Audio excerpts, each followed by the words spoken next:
Les océans du Nord cachent encore des royaumes maudits, et certaines créatures n'auraient jamais dû survivre aux anciens âges.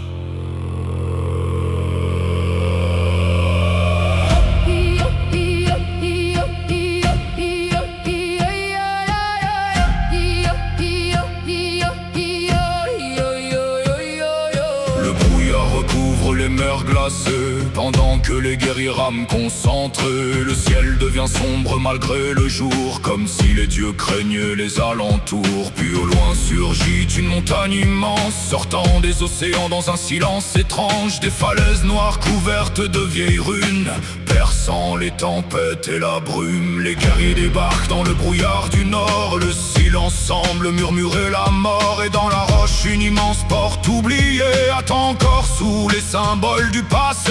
Les torches éclairent les profondeurs, et des statues géantes dans la lueur, comme les vestiges d'un royaume disparu que même les anciens n'évoquent plus. Dans les profondeurs du nord, le royaume mort respire encore, et certains secrets oubliés ne devraient jamais être révélés. La cité dort sous la montagne noire, comme une ancienne terre sans espoir. Les runes brillent dans l'obscurité, comme une vieille magie d'un monde oublié. Et dans les tunnels silencieux, les revenants ouvrent lentement les yeux, pendant que les guerriers avancent encore vers les ténèbres perdues du nord. Les drogues sortent des ombres glacées, leurs armures rongées par les siècles passés. Leurs yeux brûlent d'une lumière funéraire, comme des soldats qui reviennent des enfers. Les épées résonnent dans les grandes salles, pendant que les murs tremblent et les grosses dalles. Le sang coule sur les pierres oubliées, les cris résonnent dans la vieille cité. Mais plus les guerriers descendent sous la terre, plus l'air devient lourd comme un poison dans l'air. Les flammes des torches vacillent sous les tunnels du nord, comme si la montagne respirait encore. Puis un rugissement traverse les profondeurs, comme la colère d'un dieu destructeur. Et dans les ténèbres apparaissent lentement deux yeux immenses et rougeoyants. Même les plus grands guerriers sentent la peur les traverser, car certaines créatures anciennes dépassent les cauchemars des hommes eux-mêmes. La cité tremble sous les grondements, comme si la montagne craquait lentement. Les ombres dansent dans les profondeurs, sous le souffle du grand destructeur. Et dans les tunnels condamnés, le dragon commence à s'éveiller, pendant que les guerriers du nord comprennent enfin les morts. Fafnir surgit des flammes, son souffle empoisonne la salle.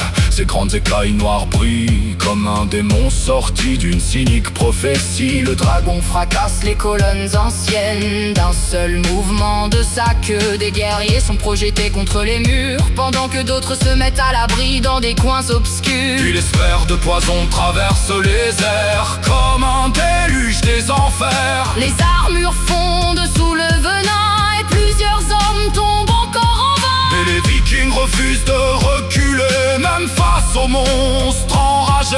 Leurs boucliers frappent comme le tonnerre, pendant que le sang recouvre la pierre. Les guerriers hurlent le nom des dieux, pendant qu'ils voient leur vie défiler devant leurs yeux.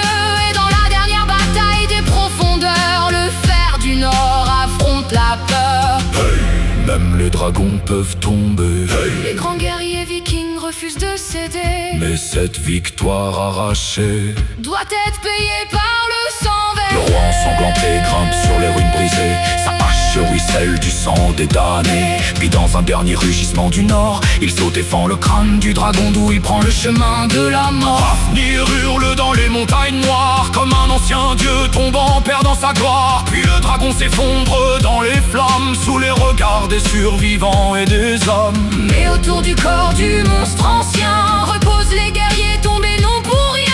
Et dans le silence des profondeurs, même la victoire porte encore la terreur. La cité dort sous la montagne noire, comme une ancienne terre sans espoir. Mais le chant des guerriers tombés Résonneront dans l'éternité. Et sous les ruines du royaume perdu, le dragon guerriers du Nord garderont les cicatrices de cette bataille pour l'éternité. Et dans les tavernes du Nord, les bardes chanteront La chute Fafnir sous la montagne maudite.